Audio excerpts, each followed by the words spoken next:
To be honest, I never thought. In those days, when we used to be in medical colleges, this is between 1975 to 1983. Yeah, my research was not one area which used to be a preferred area. It was a little, what I would say, it never came to one's own mind. But there were certain things which happened in my life. I remember my first day of residency in government medical college in Department of Pediatrics. Yeah, that was my first day, and on the first day itself, I had a baby which came, a 7 years old girl who had come to attend the OPD for some symptoms that she had. And typically, in medical colleges, especially in pediatric department, there is a huge rush. So you can't even lift your head. You have to somehow manage to diagnose and give the treatment. When I saw the case, I thought this was a child which had dextrocardia. That is, instead of heart being on the left side, it is on the right side. And what we call as complete situs inversus. Situs inversus is the liver is always on the right side. Instead, it comes on the left side. No, so the entire body had a mirror image kind of a thing. And I diagnosed and I wrote on it that this is a case of dextrocardia with complete situs inversus. And it went to my senior, because there is a hierarchy how the patients tend to go. That was my first day. The first thing that happened was there was a lady who was a lady attendant. She came and she said, "Whose handwriting is this?" So I saw that handwriting and I said, "This is mine," because this was the first day. So neither she knew me nor my handwriting, nothing. So she said, Dr. Kokane is calling you. Kokane was my CR, the chief resident. So he was the boss for us in residency. So when he called, he said, "Doctor, do you know what you are doing?" I said, "What?" He said, "This is a case that has come so often and it got admitted in the hospital so often for pneumonitis, for malaria, and now you are suddenly saying this is dextrocardia situs inversus. Now, which essentially means the diagnosis that we made of malaria was incorrect because it was not spleen but it was liver that was enlarged. No? That's your claim. And she has been thoroughly investigated so far. My fear is, please show me your stethoscope. So I showed my stethoscope. He said, "Arey, this is not adult stethoscope. Yours is a small stethoscope." So which means, one has to investigate. Because his fear was, since the child's chest can be small, if you use adult stethoscope, you may mix up if you're tuned to it, whether this sound is coming from left or right. My boss, who was my unit in charge, saw the case. He shouted at me. He said, "You are saying everybody was wrong so far in last 7 years." I said, "I do not know. This is the first diagnosis I have made. Please try and confirm it. If you feel I am wrong, please write on it and do whatever you feel like." Because this is my first day. And then I was little upset. But the next day, the child's mother came and the mother was carrying X-ray. And my trepidations, they increased like crazy because I was worried the X-ray may show. We do not know what would that X-ray show. So she came and saw. We saw the X-ray. When we saw the X-ray, it was dextrocardia and complete situs inversus. That actually part helped me a lot because then I picked up different kinds of cases, which used to be syndromes in childhood, and I suddenly started getting recognition that he has a knack of picking what could be abnormal And my boss used to believe that he is one person who can recognize normal.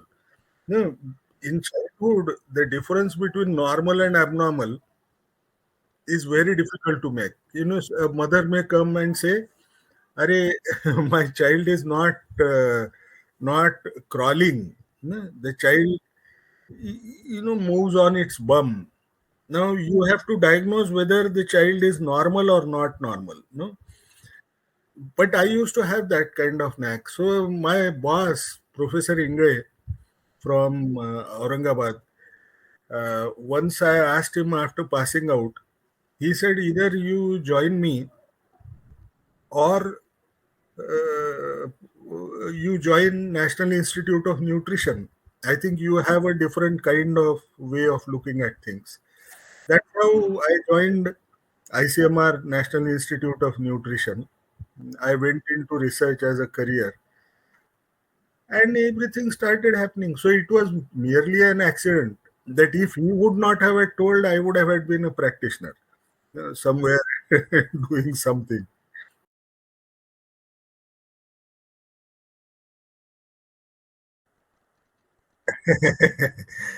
No, what happened was I joined National Institute of Nutrition. I was working on nutrition. We used to supply data on malnutrition in primitive tribes and things like that to the planning commission to take adequate measures to ensure that people would have good nutritional status or the growth rates of primitive tribes are maintained. And then I started getting bored with that job. So what I decided was I would like to shift from one place to another. So at that time, I got a job in Institute of Immunohematology. This was ICMR Institute. It was located in Bombay. And my boss then, Dr. S.V. Apte, he said, you work on sickle cell disease. Uh, It's a congenital disorder that you see among children, hereditary disorder rather than congenital. It's a hereditary disorder, and this happens more often among tribal children. They have anemia and they develop, painful crisis, and they don't survive longer if they have sickle cell disease. And there was no treatment. And that was, I liked that job because I never wanted to manage every day children who have cough and cold or diarrhea. So to me, it was challenging, that I have to do something which will make a difference in people's life. And then since it was Bombay never had sickle cell disease as a common problem. So I started two cohorts. By cohorts, we mean these are the patients whom we keep on following over a period of time. Group of individuals whom you follow over a period of time. So I started one hospital-based one in Nagpur, and there was one community-based in Valsad. And one day, while I was doing community work in Valsad, I used to go there every 2 months.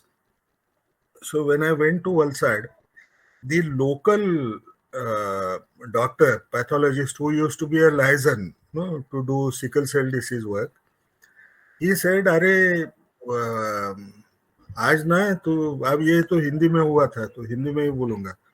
He said, "आज ना तो थक के आया था actually from the field खाना खाने को भी नहीं मिलता था because when you go to smaller villages, the only thing that would be available in villages used to be fafda, because this is a Gujarati village, and tea, if at all. So I was hungry. आने के बाद मैं उसको बोला तो वो बोलता है तू तेरे को एक तकलीफ देना है। मैं बोला क्या हो गया? तो बोले एक एड्स का पेशेंट तेरे को देखने जाना है।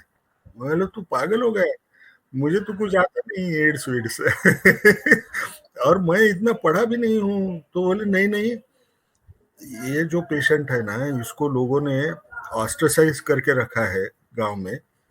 ही nobody in the village interacts with him, he is a rich guy, वो किसी से बात नहीं कर सकता और वो डर गया है बहुत है।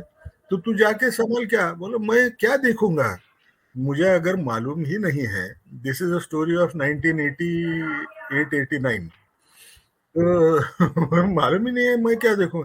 अरे यू आर फ्रॉम बॉम्बे ना, you don't need to worry. The very fact ना, that if I tell him this is a doctor that has come from Bombay, people have a feeling कि अरे ये एक्सपर्ट होगा ना. You don't worry. That's how I went to his house. No, I was shaking like a mad person because there were only few papers that I had read. No, those were the days when internet was not an available option. So in the library, we used to get hardbound journals. I had read only few articles, and one of the articles that I had read was written by Dr. J. Levy.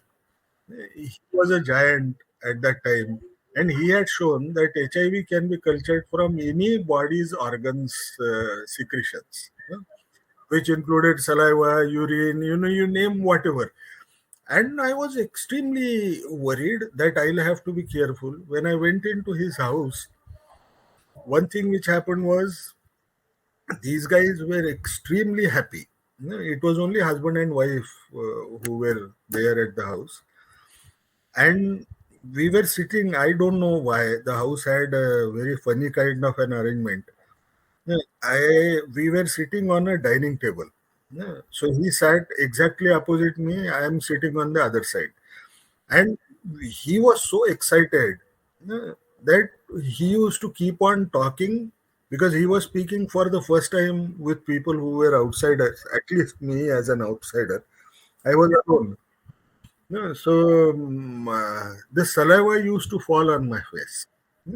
So my knees started shaking violently. And now I'm gone. I might be found as HIV infected. And his wife came and she said, Doctor, you should have dinner today with us. I said, please don't do that because I was worried I might acquire this disease. So I said, अच्छा हम एक काम करेंगे. We'll have cup of tea because I'm not hungry. We'll just have cup of tea because the only basic knowledge that I had was if you boil any water or liquid, you will find that the virus will not be alive. So I said, at least I'll take cup of tea. So she went and she said, I'll come with a cup of tea. This person, since he was alone, he was trying to tell what happened to him, and the shower used to fall all the time on my face. So my knees were shaking so badly that I had to hold my knees because I was worried whether somebody will be able to see, because I was worried about this woman coming from the kitchen. But she might see that my knees are shaking. I'm extremely worried at this juncture. So at that time, this lady came, and this lady came. She was smiling. She was not shaking like I was. And then the thought came to my mind. I said, this is one lady who doesn't understand anything. She perhaps has sexual relations with her own husband in, because we don't know what could be the true story. And despite all this, she can smile, though the threat is worse for her compared to me. Despite being somebody who has been taught medicine, I am shaking with fear. Now that's not very good. And the whole thing, I just uttered one word: shame on you. And when I said shame on you, my knees, quivering, that had stopped. I went back and told my director the entire story. So when I told him, he said, "Good, no." In Bombay at that time, there were only three doctors, who were willing to talk to a HIV infected person. Talk to, not examining. It used to be that bad because there was a scare about this infection. So he said, we only do lab testing. If you are interested, we could go ahead and start research on clinical issues. So I said, okay, I'm willing to do it. He was little different. He said, you go and talk to your wife. I said, why should I ask my wife what am I going to do? So he said, no, no, no, please listen. I'm a senior person. I have seen so many आपलं मराठीत म्हणतात ना पावसाळे पाहिलेले आहेत. मी सांगतोय ते करा तुम्ही. I went home. My younger brother, who's 5 years junior, he was in my house at that time. He had come from Pune. So, and my wife was there. So suddenly, when I told them, when I entered the house, I told them this is what my boss has said, and I have said yes, but he says I should talk to you. They said, give us at least 1 day's time, to think about it. And after a day, when I asked my wife as to whether I should work, so she said, you go and work. I said, why are you saying this? Because she is a housemaker. So she said, I said, I would like to know whether it is under pressure that you want me to do this. Because you had also asked me that this is adult medicine. You are a pediatrician. Why do you want to enter in this field? Did you fight with anybody? I had not fought with anybody. There was no issue. So why do you now suddenly say that yes to this? So she said, one thing which I will always remember in my life. It was a very rustic kind of a logic that the first person to whom perhaps we love the most is oneself. She said, we used to live on the seventh floor. Yeah. So she said, if there is a fire, that you detect, in the flat, you will find you will start running first. And once you go towards the lift, you will start realizing, Arey, my wife and my daughter are still in the flat, no? And then you would go and pick them up. So the instinct of self-preservation is so strong. And you being a medical person yourself, I don't understand medicine. Why should I stop you? So the only thing which I told her was, we don't know enough about HIV. It is possible when I start working, they say it is present in every bodily fluid. But if I acquire HIV disease, you should not ever suspect my behavior, whether I betrayed you. If we accept that, then we move ahead. She said, fine. And that's how then I entered the field.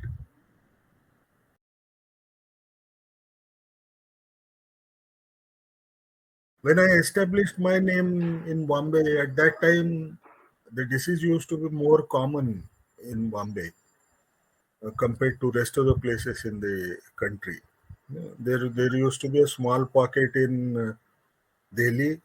A small pocket was known in Chennai. Uh, the result was I established myself. I had a cohort, and nobody else had that kind of a cohort then in the country. So ICMR decided to establish a National AIDS Research Institute in Pune. So they picked up all those who were working on HIV in their own way from different institutions and transferred us. I never wanted to come to Pune because I thought Pune is so conservative a society that it represents Maharashtrian culture. You are unlikely to find HIV infected people there. So I tried to delay the whole thing. But after 1 year, they said now your transfer. Generally, we are not transferable. We didn't have transferable posts. But they said your transfer is under public health, under public interest. So if you refuse, you'll have to resign. And I thought, let us take a chance. So I came to Pune. Then I was told to work in Gadikhana, that is Dr. Kotni's dispensary of municipal corporation, where we had a unit. Now Kotnis is the same Kotnis Amar Kahani wala Kotnis. This was a pre-independence clinic in near Budwarpet. And I used to get all kinds of clientele from sex workers, men having sex with men, the Hijra population, all hotel boys, no waiters who were working in the surrounding area. I started liking that job, but my worry was I had to run a clinic which was for sexually transmitted diseases. That was a big challenge because in pediatrics we don't look at STDs, sexually transmitted diseases. So I had to learn. I used to come every Saturday, Sunday to Bombay voluntarily on my own because my family was still here, and I learned sexually transmitted diseases, and that's how I established myself in Pune. Later, it was just a game, no, because one thing which I realized, one thing which was far more difficult for me to understand was the stigma. Now, when we stigmatize people, when we look at socially challenged people, one thing which comes to one's own mind is they are like you. No, they are no different. They are your equal human beings. But the way the society treats them is horrible. No? You don't think they are human beings the way you know we react more often than not. And when I learned that part over time, I thought I must know more about them, whether they are sex workers, how to empower them. So, though empowering community was never a part of research, research used to continue in a parallel track. There used to be more of biological kind of stuff, uh, which we used to do simultaneously. But at the same time, I was also working on Saturday, Sundays. No, we used to spend time in issues surrounding empowering these populations, trying to understand them. And one concept which we had in our mind was that unless, there are two things which are important to remember. One, when these are socially challenged population or socially disempowered populations, you will find that it is the population from mainstream tends to act as a gatekeeper. No? By gatekeeper, we mean, they are the boss and these people will work like slaves under them. Now, that should not happen. No, if you actually want upliftment to take place, it should be led by the community itself.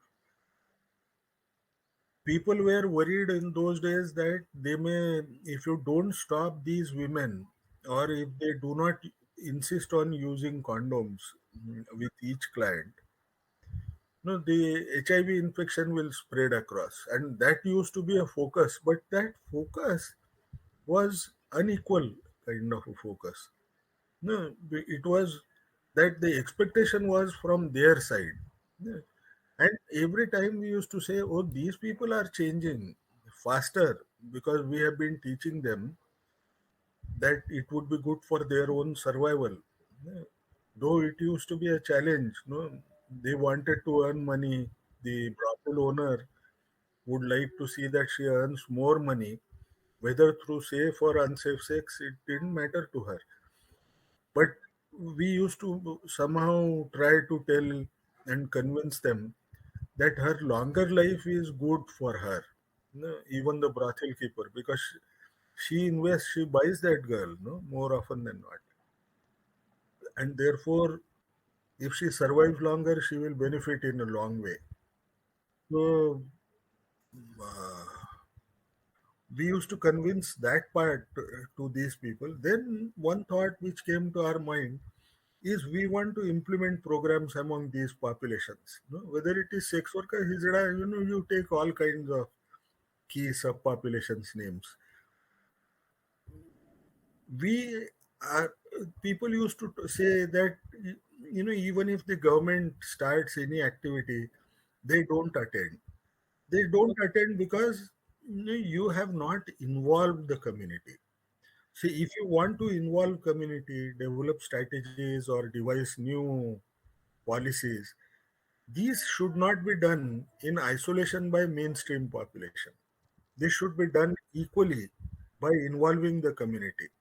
And the whole advocacy was so strong that finally what happened was these, whether it is women, men having sex with men, or hijadas, or whoever, we insisted that their representation during discussions related to strategy, even in Delhi, or for that matter in state capitals, even secretary should also be sitting and listening to their views, how this should be done.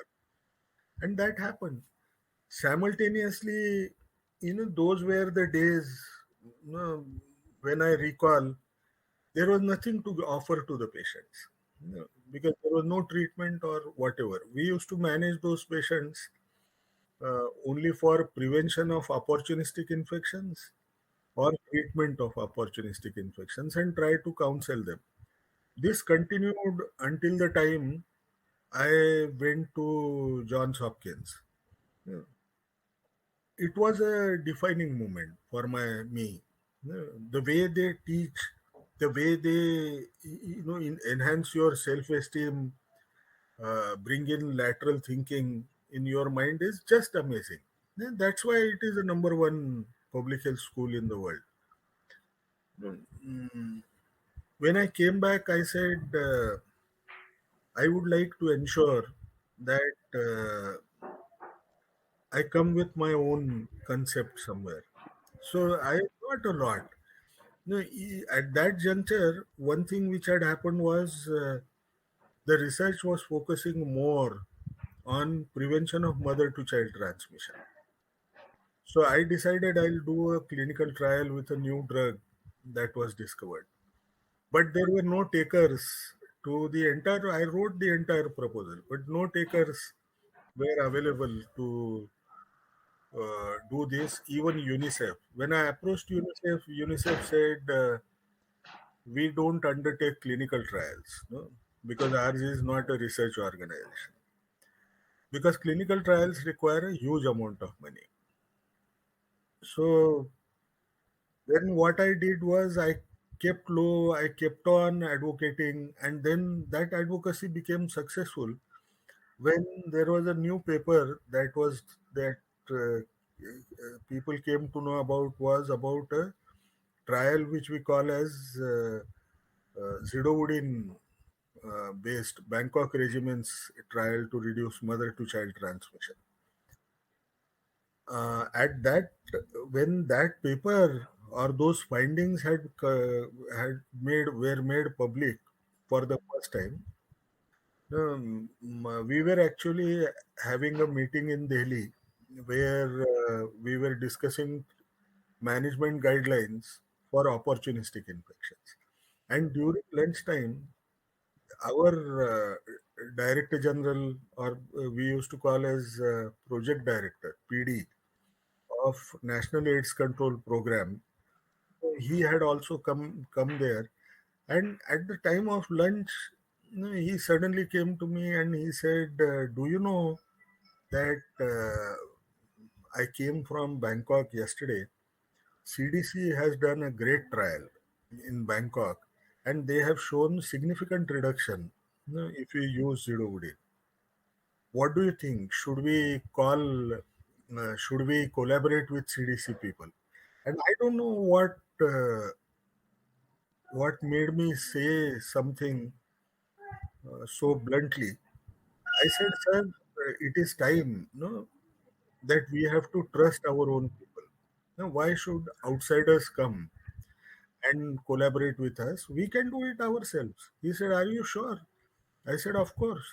So he said, "How much time do you require to write the proposal?" I said, "7 days time." So then he said, then I asked him, "Sir, I will write it in 7 days, but my problem is, will you be able to fund that?" Because India had never made a direct investment, excepting the money that used to come as loan from World Bank, or, those kinds of things. And we had not made any investment. So he said, "Please remember, you are a technical person. I am an administrative officer. It is my problem how to get the funds. Why should you worry about it?" He was then additional secretary. Huh? I think so. I think he was additional secretary, Government of India. And then within 7 days, I submitted. We started with Zidovudin trial.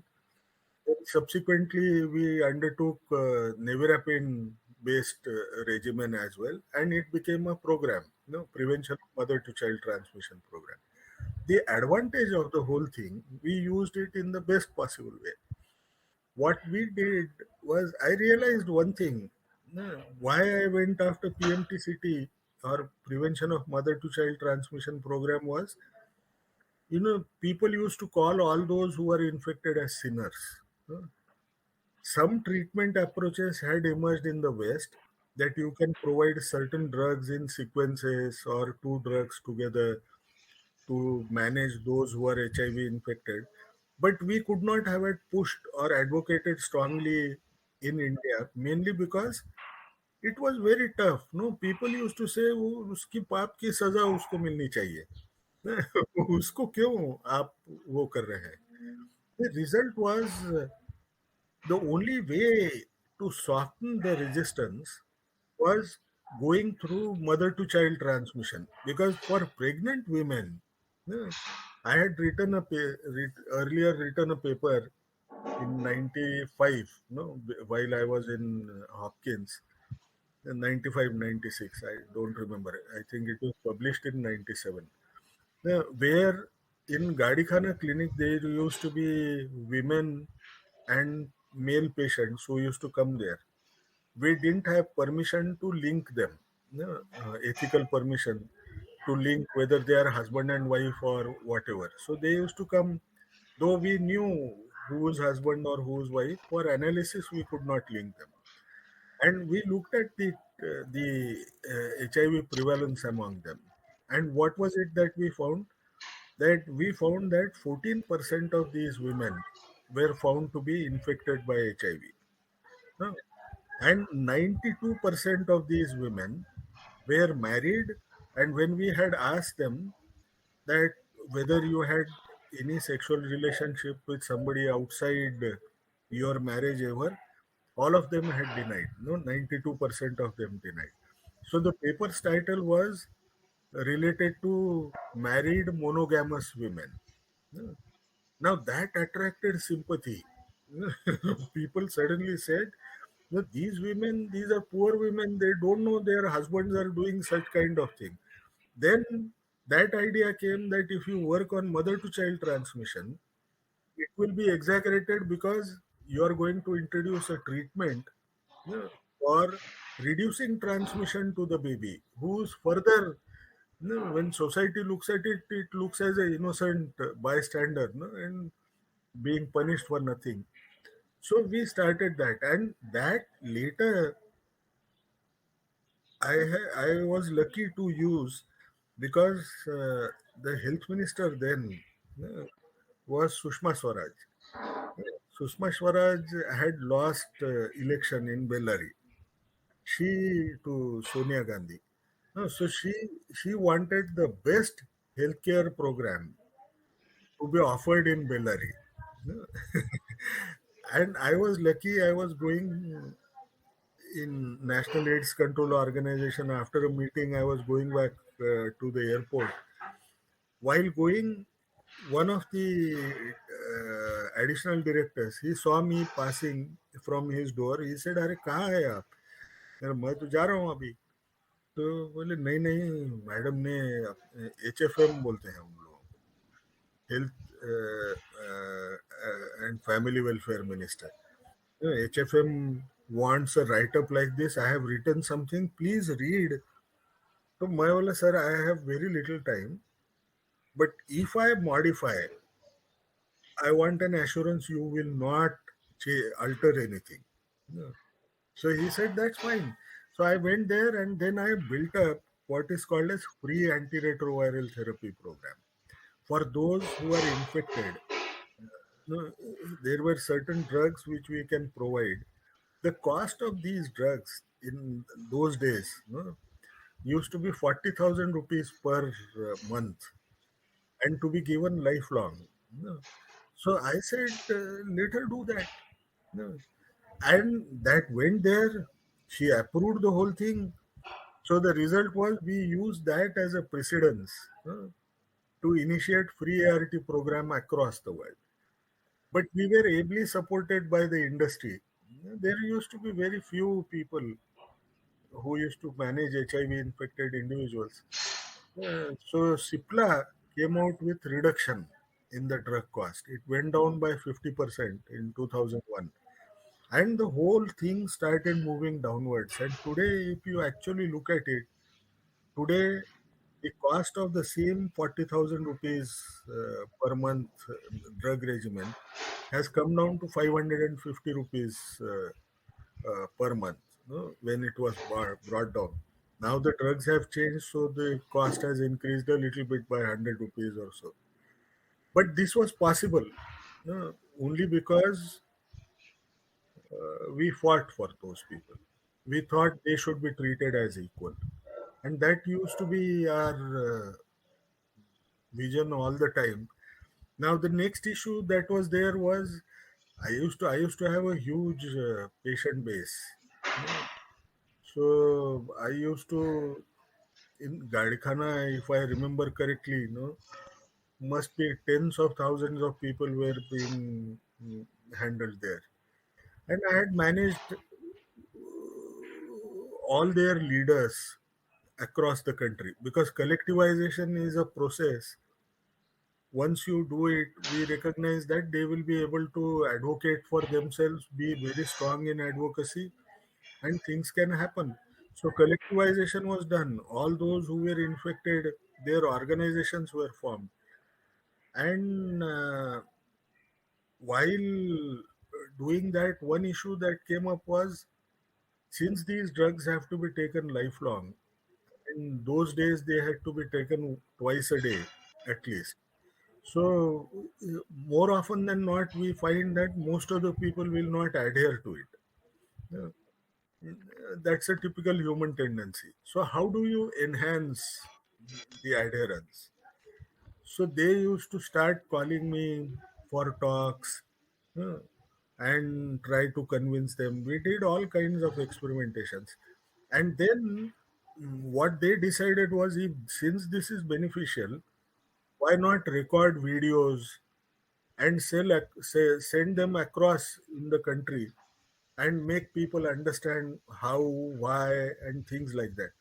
That helped them a lot. That made me far more popular.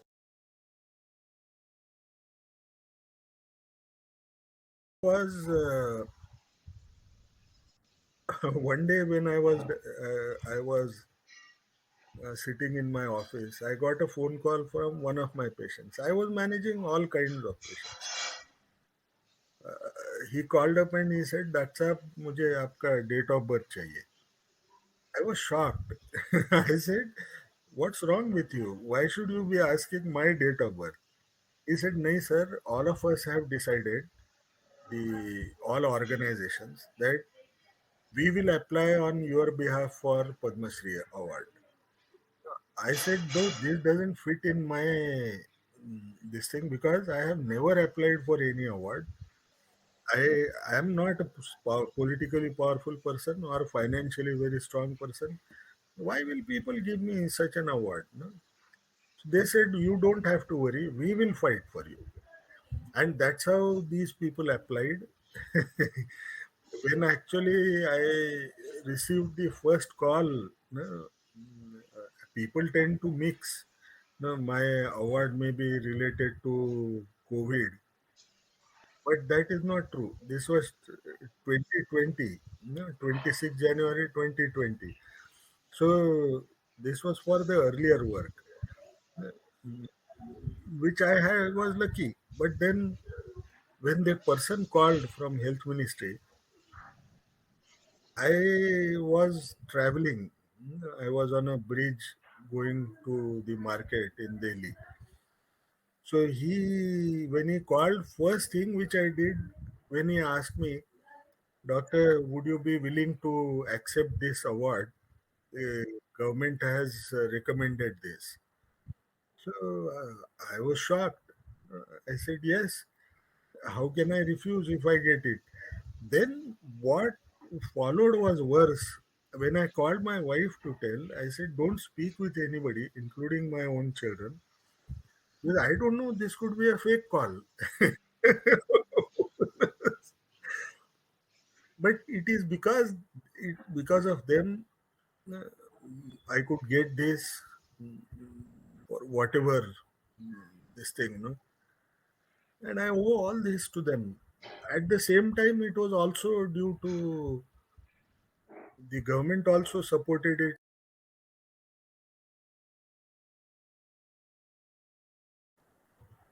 हे जे पुस्तक होतं ना,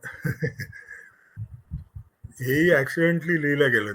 this book actually ना, हे 91-92 मध्ये, 91-92 ते 94,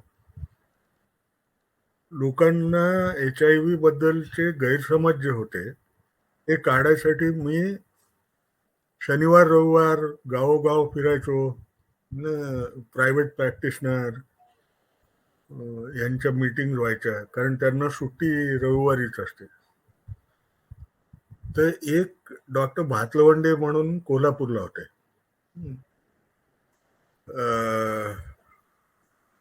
त्यांनी 2-3 वेळा त्यांनी काय केलं होतं, स्कूलमध्ये शिकवायचा प्रोग्राम सुरू केला होता. तो मी फार 90-91 मध्ये मी मुंबईला सगळे करून टाकले होते स्कूल. 91 पासून नाही, 92 पासून ते 94 पर्यंत मी मुंबईच्या कॅथलिक स्कूल सगळ्या शिकवल्या होत्या. या लोकांनी सुरू केलं होतं. तर त्यांना जे प्रश्न अवघड जायचे ते विचारायसाठी त्यांनी लेक्चर्स ठेवायला सुरू केले. तर I use to go to Kolhapur and give those talks. आता त्याच्यामध्ये they used to ask all kinds of questions. So one medical officer was actually jotting down those questions and the answers that I used to give. I was known more for simplifying health related information as to how it can be packaged and understood even by a layperson. They used to write it down. So the first book that was written was question and answers. आता मला माझ्याकडे आहे घरात. Maharashtra government published it. ते काहीतरी प्रश्न उत्तरे असं म्हणून.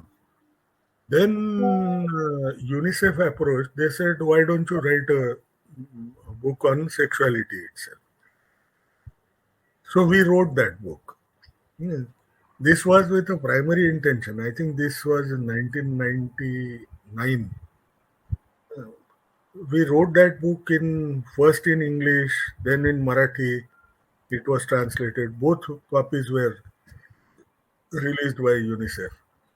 Then they thought that this would be useful for Hindi population also. So it was translated in Hindi. So it came in 3 different languages.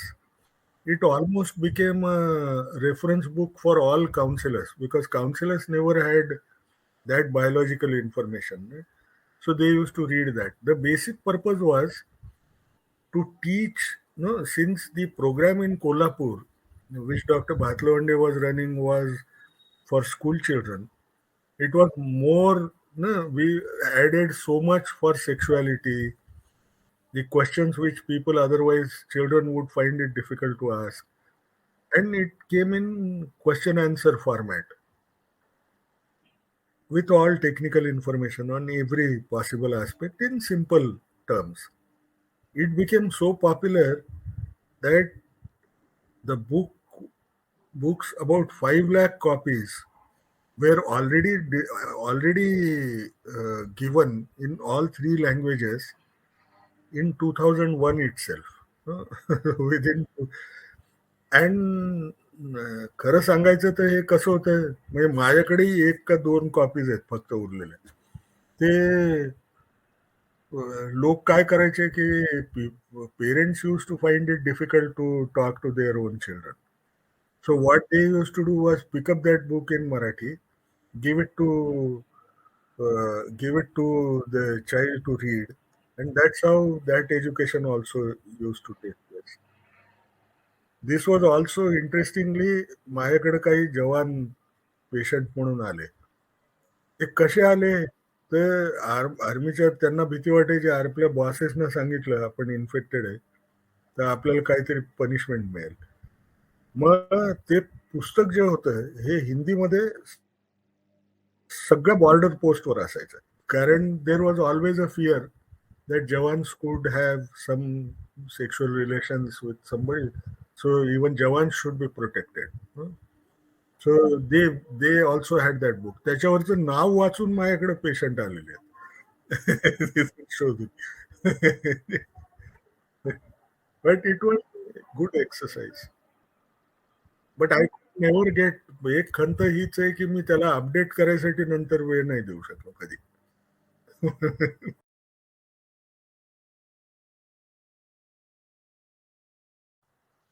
When I joined Delhi as head of epidemiology and communicable diseases, एक Nipah करके एक virus होता है.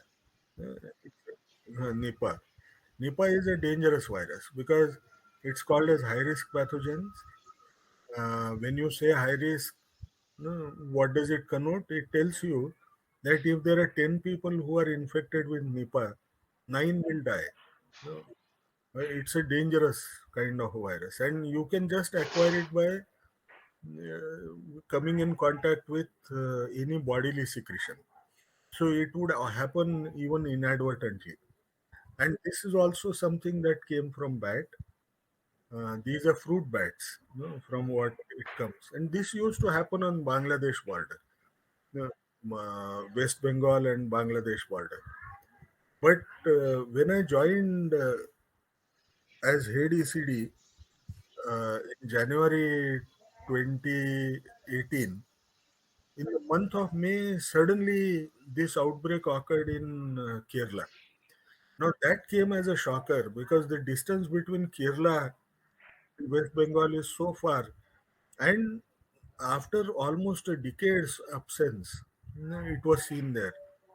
The way we fought in those 15 days was a remarkable journey because across the world we were known as number one, within those 2 week span when the infection was stopped, as number one organization in the world to have conducted the research, on almost all aspects, and we tried to resolve the issues as much as we could.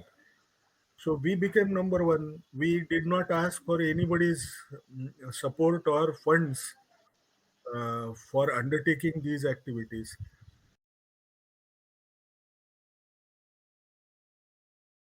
I realized that there is an important issue, that we should be able to handle. See, basically, Nipah is a problem of developing countries. You would see in very small number of countries. Now, would other developed countries work on this issue? They will not, because for them it is low priority, compared to other issues per se. So, how do we resolve our own diseases related research issues? So, I established a 10 country platform for research, with the support of World Health Organization Southeast Asia office, CRO as we say.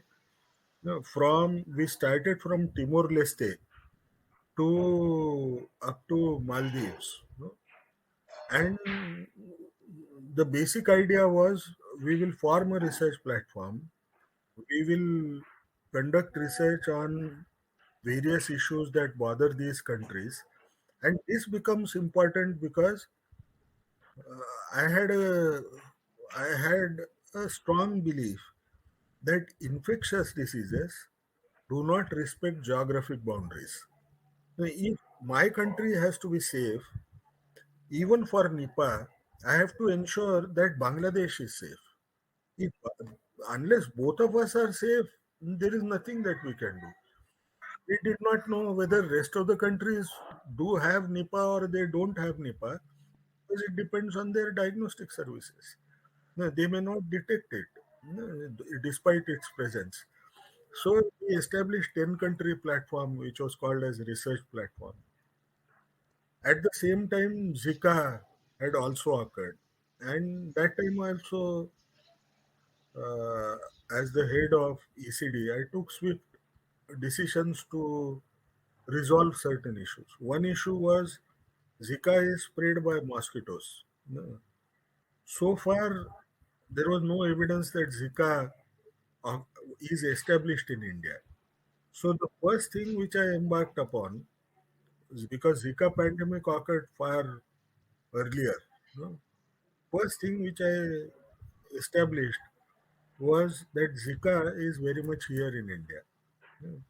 Because we showed the same virus in mosquito, same virus present in pregnant women at that juncture. But we managed to curb through a multi-sectoral approach that it didn't spread across. So government of India or the ministry was well also very, very supportive. No? They recognize that we made major contribution. So I suppose along with the community's application, it was also the ministry which felt that I should get it, and that's how I got it.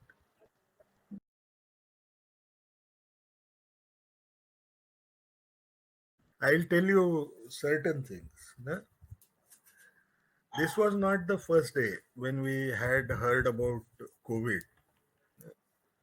11th of January, uh, actually, if I recall, on 31st, I was in Pune, 30th or 31st December 2019, and I left for Delhi. On 11th of Jan, no, this paper was published on 31st December. 11th of January, WHO's India office head, Dr. Henk Beckedam, he called for a meeting.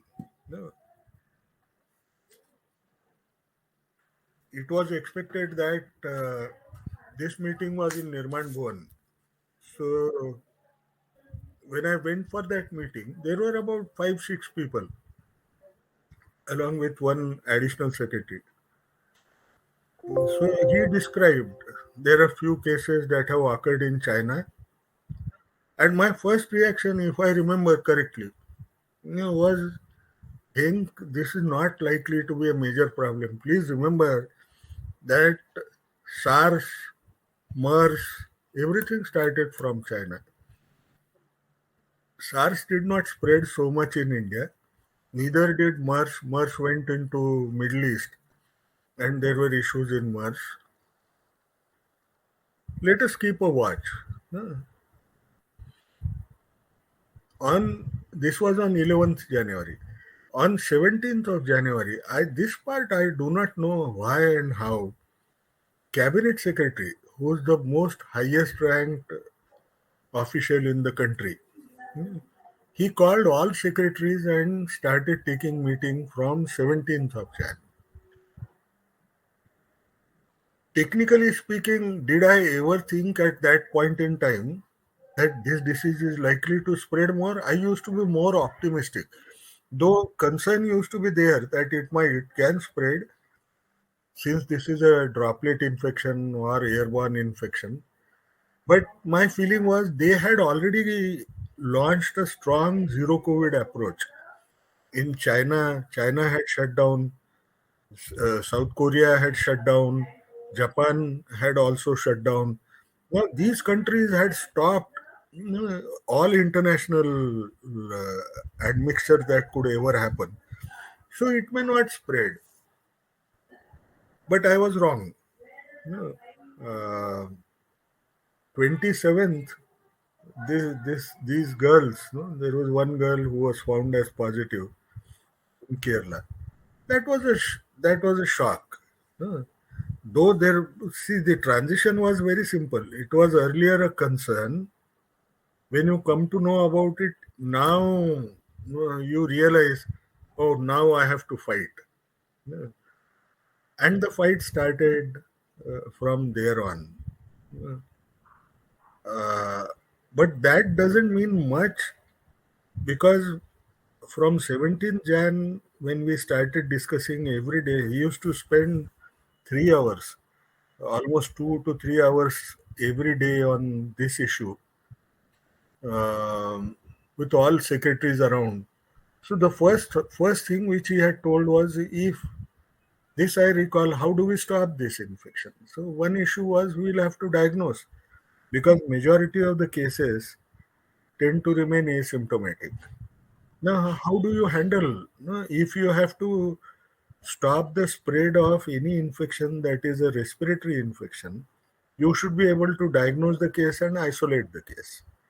But if majority are asymptomatic, then unless you diagnose, no, you will not be able to stop the infection. So how do you do that? You will have to have diagnostic tests. Now those days were very bad, because at that time the diagnostic kits were manufactured by only two countries. One was China and the second was South Korea. And there were no kits. Every country wanted to buy. It became extremely difficult to even standardize the test. Hmm.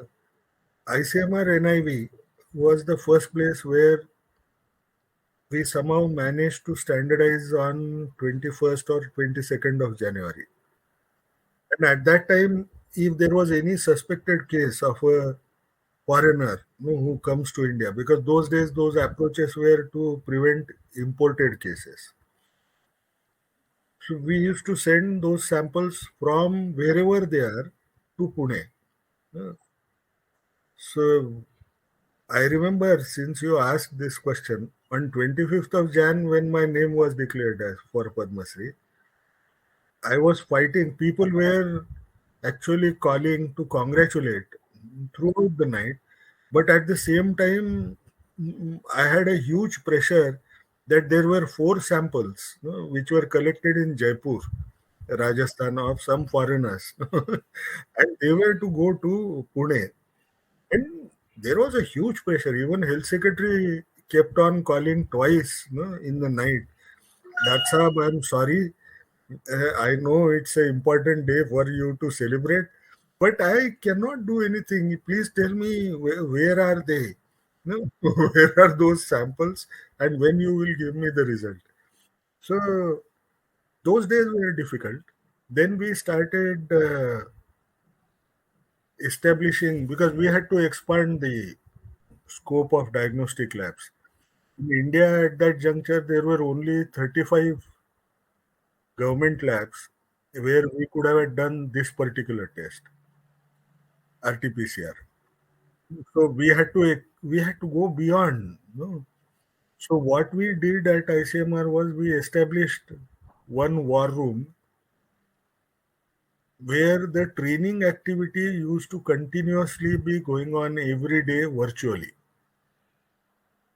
Quality assurance, quality control, troubleshooting when they do their testing, everything used to be done there.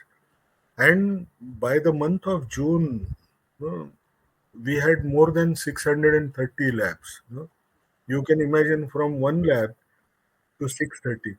That may sound as a very simple kind of a movement, in terms of numbers, but that was not so easy, because for RT-PCR you need a machine, that PCR machine. There were only 35 machines that were available in India. No? And then we had to struggle to import them. And when you are struggling there, the reason why you struggle is, every country wants to buy that machine. Hmm. Moreover, flights have stopped, international travel has gone down, shipping was not possible. Things used to be very complicated, but somehow, we had to act on every front. People may not realize the mask that you wear, you wore all through. India didn't produce those N95 masks. No? So we had no option but to go for lockdown. No? How will you protect people if you don't? No, if you are not going to produce even masks, it becomes extremely difficult. So it was a difficult challenge, which we managed really well. If you ask me, I think we were lucky. Yeah.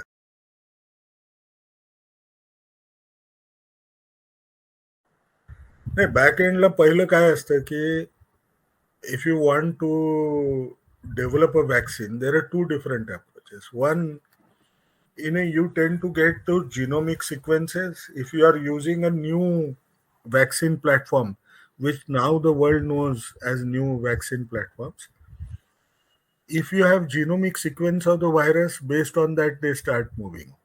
Yeah. But for us, we had a major difficulty.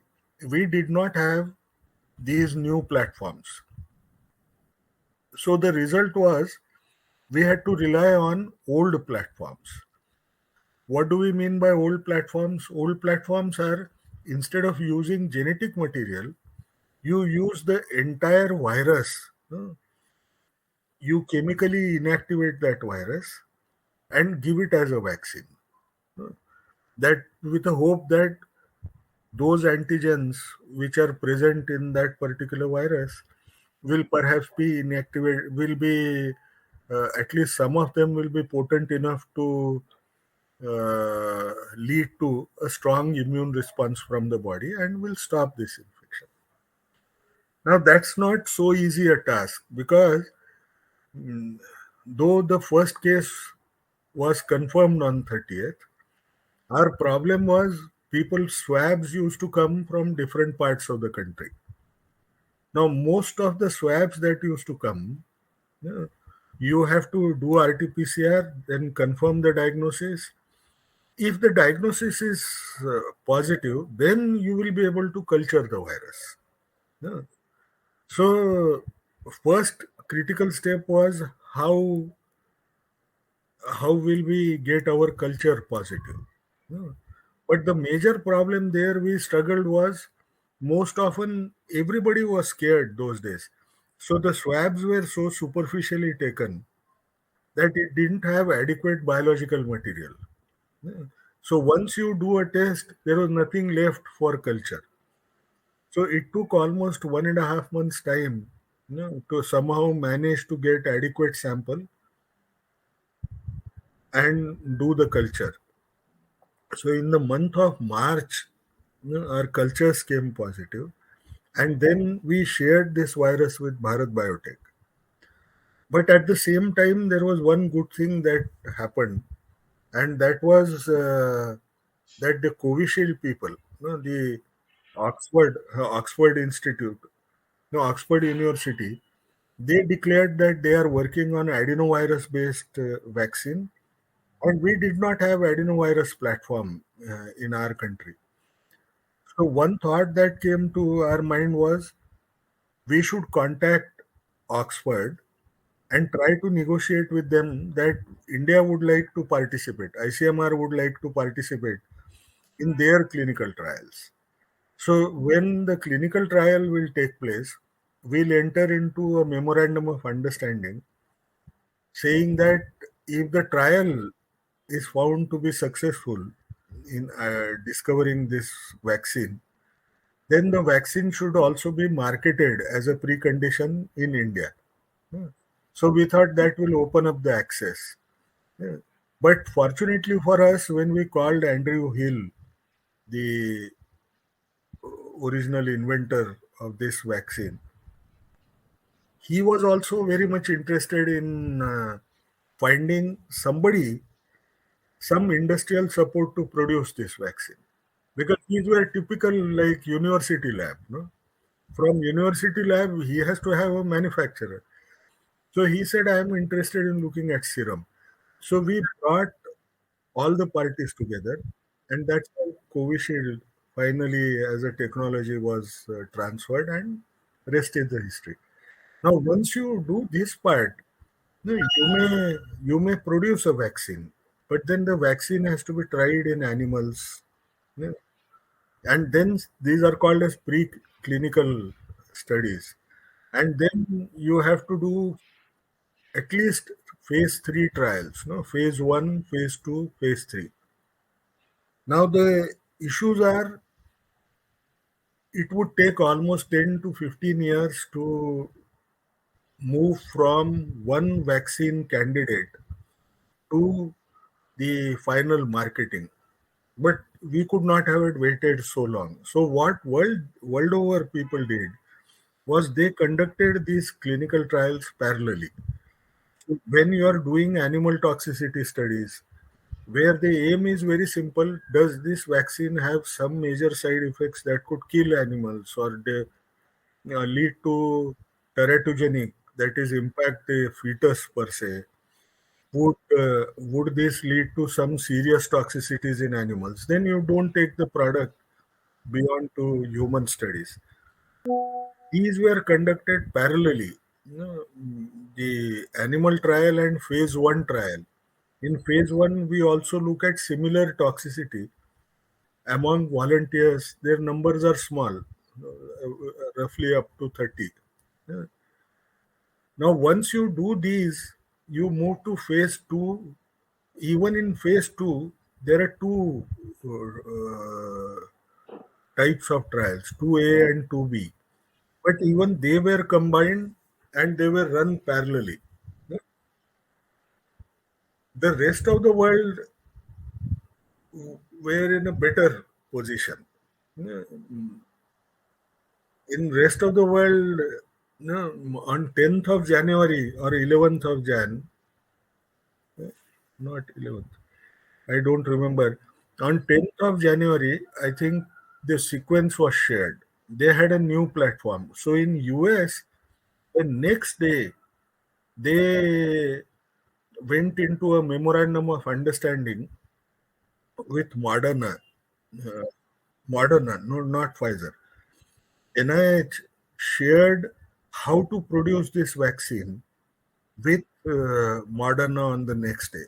So they had a head start. No? They started way back, no, sometime in the second week of January to produce this vaccine. In India, we started sometime around May.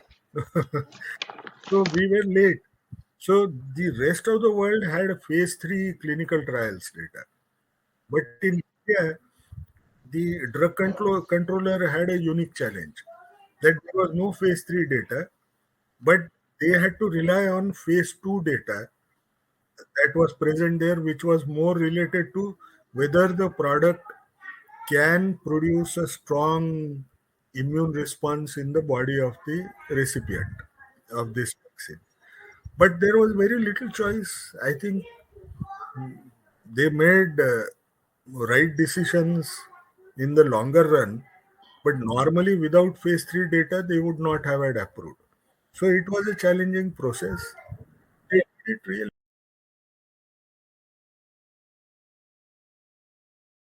if it is a multi-sectoral response, we can still win the war.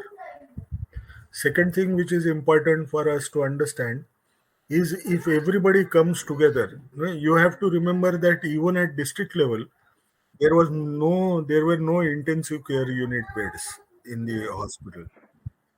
We did not have masks. We did not have personal protective equipment. We did not have, even for paracetamol, a tablet, crocin or whatever name you may call, you require those powders, drug powders, which are otherwise called as active pharmaceutical ingredients.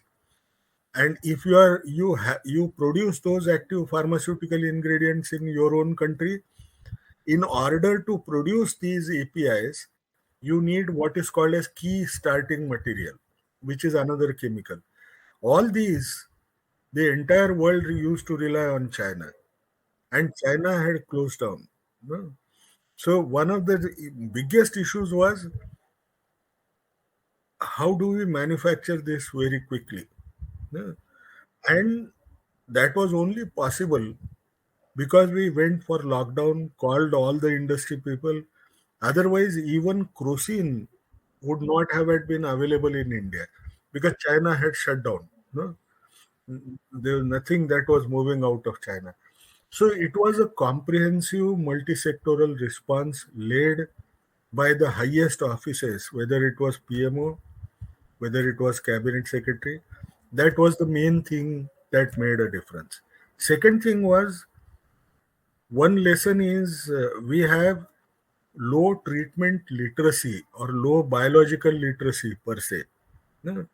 If today, if I ask anybody for that matter, where is spleen and what is the function of spleen? People would not know. And the biggest challenge that we had was to look at 1.4 billion population, a fully democratic country. uh, If you utter one single word wrongly, they would be on streets to fight with one another. Now, how do you teach such a population how to protect themselves? If you look at even HIV today, though HIV was first discovered in India in 86, yeah, even today, after almost 3.5 decades, if you ask people what is how you can prevent HIV, your the knowledge levels continue to be lesser. But how do you do that? Hello, how do you do that for our population was an issue without creating panic? So we decided to embark on a simple approach that we will remain transparent, we will tell the truth, and try to improve the biological literacy that one would actually look at. The fourth thing which is important is when you don't have any established treatment, our people tend to experiment a lot. So the doctors used anything that came to their mind, but they did not realize that single patient trials or few patients trials, their experiences cannot be used to treat patients successfully. So that was another lesson we have to improve upon them, that only evidence based approaches work. Those old approaches that were established actually worked against this. The other successful thing, other lesson that perhaps I would think about is it is high time we invest in health, health comprehensively. Unless we increase the budget, unless we start teaching about health in an effective manner right from childhood, we will not be able to make much difference if another emergency of this kind comes up. The what else can I say? Rest of it are technical kind of lessons that India should have rapid vaccine development and drug development platforms. Now that has to be done, which will be done. We need to have, conducting research during lockdown is also extremely challenging because you cannot ask the patients to come or persons to come to the hospital or for conducting research, nor if you go to their household, will they be interested in talking to you because their fear is while talking, I may acquire this infection. The ethical issues also are extremely challenging when it comes to conducting research during lockdown.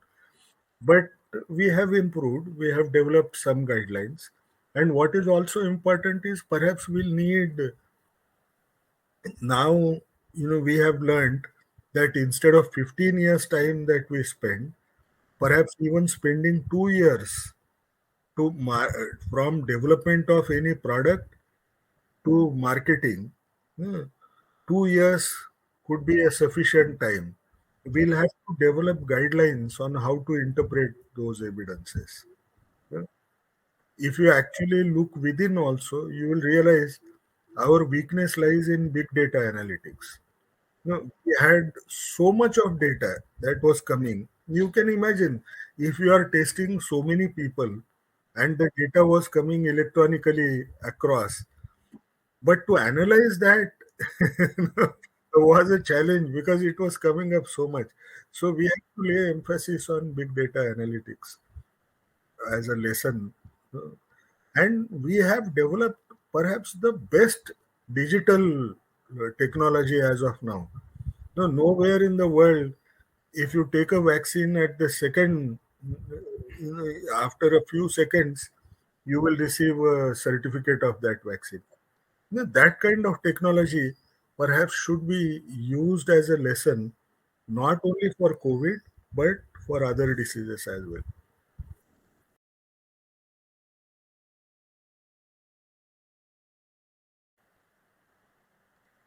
Absolutely.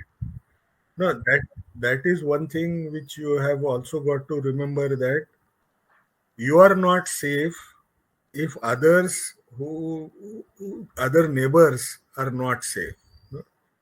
So if you have to do anything, you have to protect everybody, and that is why that Vasudhaiva Kutumbakam kind of an approach was extremely useful.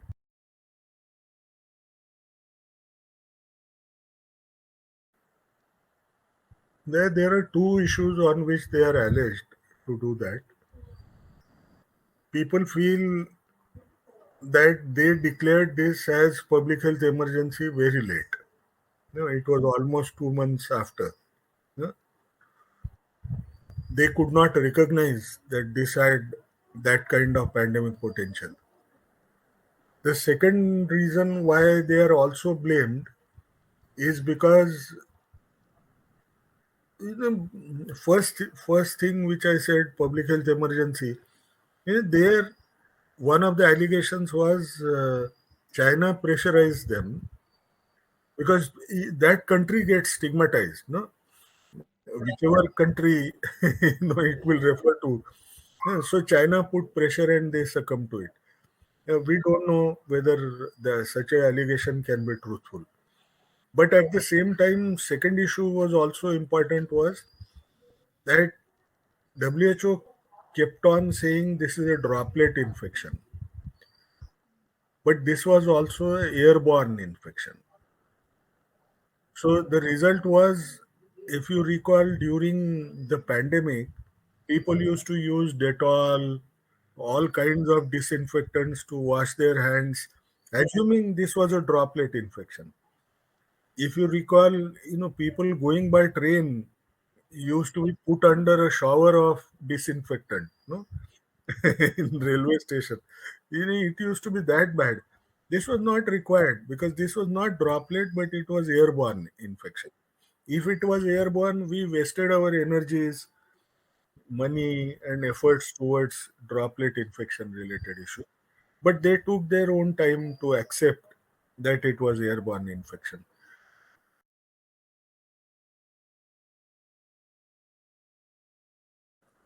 नाही नाही, हे सांगायसाठी आपल्याजवळ काय लागतं की, म्हणजे I am one of the members of those that 27 member committee established by World Health Organization. But one of the problems which we have to realize is, do we have evidence to say whether this could have had occurred by lab leak? We don't have. Yeah. When I say sufficient evidence, though people should not be able to refute the same.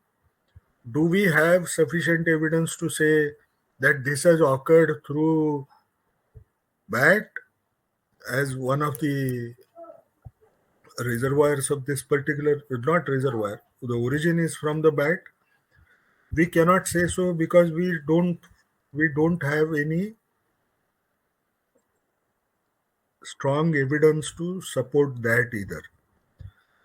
In such circumstances, if I don't have evidence to say, to confirm from where it has originated, it would not be fair to say that none of these theories could be incorrect or one of them could be correct. No? So, as of now, the situation is simple. We don't have evidence to say that this has occurred, the virus has originated from bats. There are multiple reasons for the same, and neither can we say that it was lab leak that has actually led to this. But when you look at those evidences, there are multiple issues. We have not been able to find similar virus in bat also. 96% similarity, 92% similarity doesn't mean anything. Nor have we found animal reservoir. If it comes to lab leak, there is absolutely, when you check all kinds of evidences that are available so far, there is no evidence that any staff was found to be sick or somebody who had. So there is no definitive evidence in either ways. And this is a usual thing. In if I was to actually say something like HIV, we know it came from monkeys. But do we have definitive evidence to say when did it occur and how did it occur? We don't know. It came from African green monkey. It came from chimpanzee. Yeah. But then, if you pinpoint a particular moment, we cannot say that because we don't have evidence.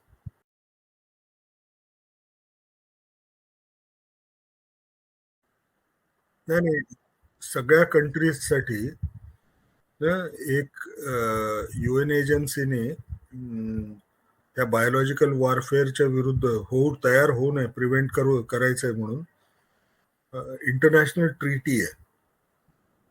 Most of the countries are signatory to the same. One second thing which we have to, ते वर्षामधनं 2दा meetings होतात जिनिवामध्ये की how to stop such a thing from happening. Now, despite all that, people tend to fear that it is possible that some countries may not be adhering to that. Second thing, which we have to realize is we don't have sufficient evidence to say that somebody is following that. It's not so easy when you allege for any country की तुम्ही करताय असं biological war weapons तयार करताय, तुम्हाला डेफिनेटिव्ह evidence द्यावा लागतो, नाही तर हे असं होऊ शकत नाही. दुसरी गोष्ट की काय करतात आता, बायोलॉजिकल वॉरफेअर तयार होऊ शकेल तर he will have to work in a special kind of laboratory which is called as BSL-4 laboratory, biosafety level 4 laboratories मध्ये. All these biosafety laboratories, they have also got to sign. There are certain regulations in that we have 2 biosafety 4 laboratories in the country. One is in Pune, NIV Pune, there is for human research, and there is one in Bhopal for veterinary research. But there are so strict regulations की earthquake झाला, how to build them. Earthquake झाला तर आतलं material बाहेर नाही आलं पाहिजे. मग earthquake proof building असली पाहिजे.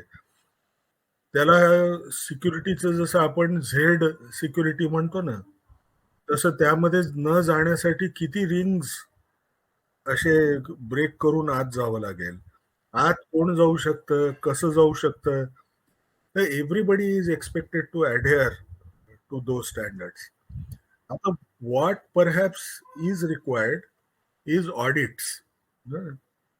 की अशा ह्याला कोणी न्यूट्रल एजन्सीने, समजा WHO visits periodically these laboratories and tries to find out whether they are doing it correctly. That part has to be improved now. पण बायोटेररिझम साठी म्हणजे सोपं हे करणं हे मला नाही वाटत. At the same time one must also realize की countries are not fools. They also they also know that if the agent of bioterrorism leaks, their own population is also going to suffer. It can't be that others will be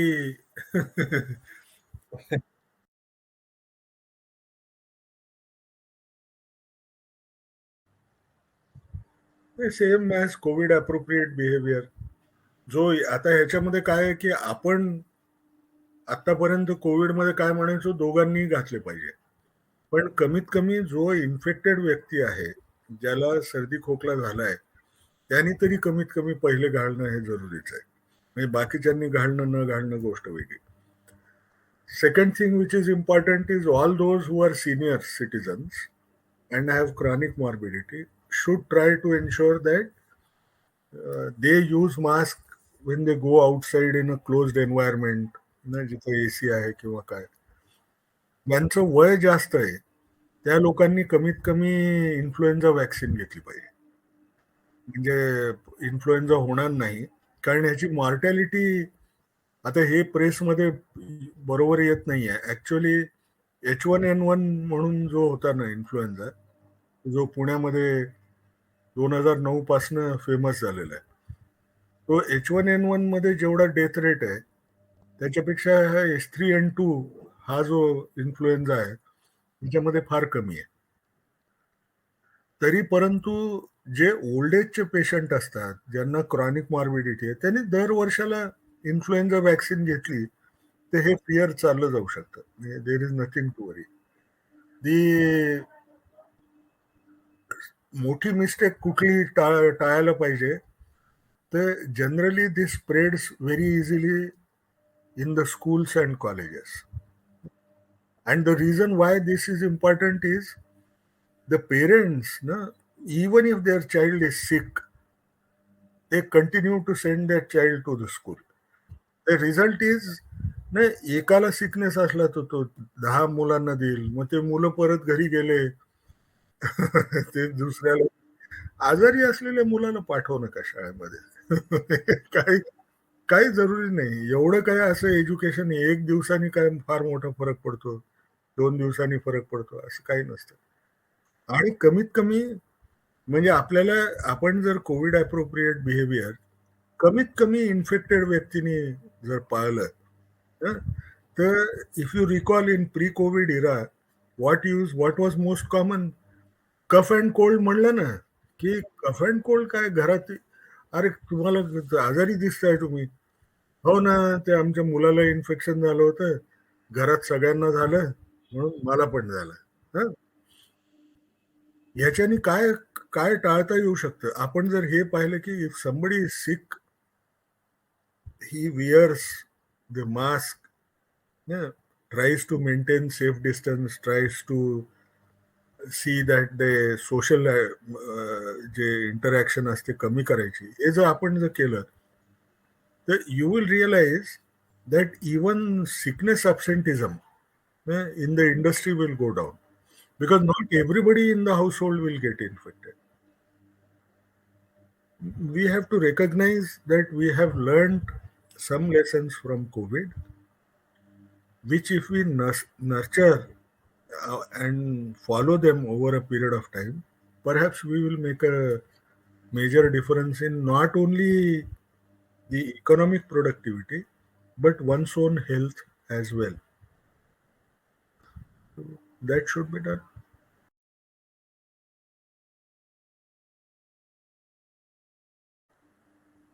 The message is very simple. Don't trust social media. Social media मध्ये you cannot attribute responsibility or accountability for people who spread those messages. More often than not, the messages that come around may not be accurate per se. When people say one person died due to after vaccination, they don't tell you how many people survived despite receiving vaccines. This is one area for research as to how to counter misinformation that is spread through social media or infodemic, as we say, effectively. We still don't know those approaches. Though fact checkचे वेगवेगळ्या site देतात, but people don't pay attention to it, mainly because we have a very bad habit. Anything that is good is not newsworthy. Anything that is bad, it must come through the media. No? So that is based on our own personalities. No? We don't want to know what is normal. No? And the result is we believe in wrong things. But trust the government. No government or no treatment guidelines or disease related issues that come from authentic sources, no, are likely to be wrong. No. We encountered a lot of resistance in COVID mainly because this was adult vaccination. So far, the vaccines that we used to give were for children. What is most paradoxical is we asked more questions on vaccine safety, eh, since it was given to adults. But when it comes to children, you go blindly. These vaccine related adverse events are also seen. They are very rare. They are they also occur in children. But you don't worry about those occurring in children, no? Because you are not told by social media that you need to worry about it. There are multiple vaccines. No? You name a vaccine, त्याच्यामध्ये you might find 1 in 100,000 लोकांमध्ये गियाबारी syndrome. काय ते तर पहिले पण होतं. इकडं पण तसंच आहे. पण it is just that adults were not used to it. Adults got worried and they started questioning. It was used by social media. And at the same time, the backdrop was also bad because the vaccine had to be developed within 1 year's time and provided to people when normally it used to take 10 to 15 years' time. So people had that doubt in their mind. Trust in people, trust in authentic information. Don't trust the social media. And most important thing that you should tell to people, if you receive such a WhatsApp message, if unless you confirm whether it is true or not, please don't forward it to somebody else. You have to break the chain of misinformation.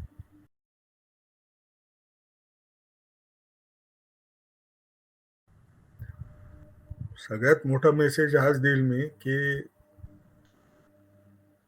basically there is so much to do for our country. Each one of us has one niche area through which you can contribute to country's development. Together, if we try to do one small bit for the country, we'll make the country very powerful in a short period of time.